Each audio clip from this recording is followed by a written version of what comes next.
Montgomery, Alabama. Alabama Sen. Luther Strange is looking to support from President Donald Trump to help carry him to victory or at least a runoff in Alabama's Republican Senate primary Tuesday, as his tries to fight back a slate of firebrand challengers, including former Alabama Chief Justice Roy Moore. Despite the endorsement from Trump and heavy investment by a super political action committee tied to Senate Majority Leader Mitch McConnell, Strange has been forced into what is expected to be a tight race for the U.S. Senate seat previously held by Attorney General Jeff Sessions. Strange's challenges include Moore, who was twice removed from his duties as Chief Justice for his stances supporting the public display of the Ten Commandments and against gay marriage, and U.S. Rep. Mo Brooks, a member of the conservative House Freedom Caucus who is backed by Tea Party voters in the state. The final pitch is listen to President Trump. The key is someone who will support him in Washington. He's endorsed me, Strange said as he encouraged Alabamians to get out and vote. Moore expressed optimism Tuesday after a horseback ride to his polling place, an election day tradition of his. "We look forward to registering our vote to make this country great again, to make it good again. And we're looking forward to voting and hope we have a good turnout today, because I know there's a lot of motivation out there to change Washington," Moore said. Trump's approval rating has hit a new low of 34%, according to Gallup, but strong currents of support still flow through the Republican electorate in Alabama, where the GOP candidate went all out to attract Trump voters and throw shade on the Washington, D.C. swamp. Trump recorded a Monday night robocall urging voters to choose Strange. Strange's campaign quickly pushed the message out in robocalls to try to get voters to the polls in the late summer special election. Low turnout has been projected, and that could favor candidates like Moore, who has a heavy following among the state's evangelical voters but has alienated others with his hardline religious right stances.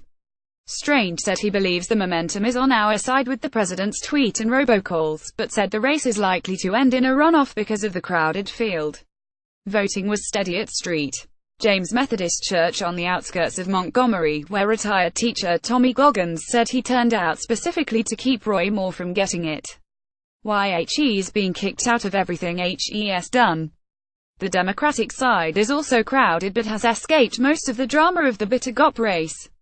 Doug Jones, a former U.S. attorney under the Clinton administration, is perhaps the best-known Democrat and is backed by former Vice President Joe Biden and some other National Party figures. In the rural community of Gallant in northeast Alabama, Jimmy Wright, 41, showed up early Tuesday to vote for Moore. Aside from being a neighbor, Wright said, he likes the way the ousted judge conducted his campaign. He's the only one who hasn't been talking crap about the others, Wright said.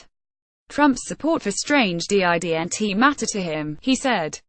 Brooks has hammered at Strange's support from McConnell, asking voters to send a message that our Alabama Senate seat cannot be bought by special interests in Washington, D.C. Alabama has a chance to send a message, a huge message not only to Washington, D.C. but the United States of America.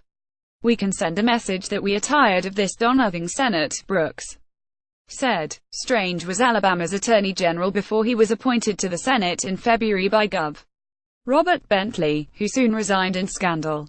Strange said he did Bentley no favors, but his challengers questioned the ethics of seeking the appointment while investigating the governor.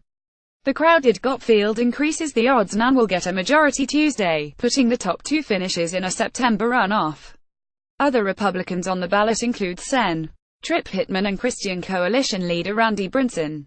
The Democratic side also includes environmental advocate Michael Hansen, who has urged Democrats to fully embrace progressive positions, and Robert Kennedy, Jr., a Navy veteran, unrelated to the famed Massachusetts political dynasty, who calls for building bridges with Republicans and independents. Although Alabama has not elected a Democrat to the U.S. Senate in more than 20 years, some Democrats hope the special general election in December, particularly if Republicans end up with a polarizing nominee, could give them a chance. Associated Press writer Jay Reeves in Gallant, Alabama, contributed to this report.